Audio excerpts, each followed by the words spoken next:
Ito na maing mga kaipit, maing udto din ha. Andito ako sa bukid sa Burgos. May nakita akong maraming mga baka. Ug sa ininlis pa ni mga cow. Oh, daghang kaya sila oh. Dini mo kumukuha ng mga gatas. Yan mga kaipit oh.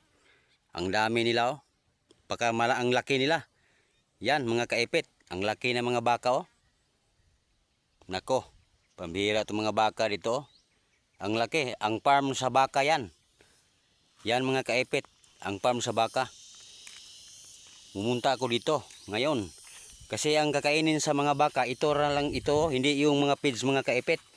Diyan sa inyo, mga feeds ang kinakain. Pero ito ang kinakain nila oh, ito. Ito, aanihin to. Then ipakain sa kanila. Yan. Ang tawag nila yan sa tigsim. Tigsim yan mga kaipit. Yan, ang dami sa kanila oh.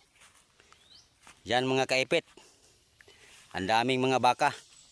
Yan, ang isa oh, ang laki oh. Nako, panglaki ang baka daw. Malaki. Mga Brahman yung mga baka yan. Yan mga kaipit. Yan. Yan, shout out lang ko sa Barangay Bitibot mga kaipit. Sa ako ang mga amigo din ha. Labi na gyud sa ako ang mga barkada nga hinginom og mga tuba ug kulapo. Yan mga kaipit.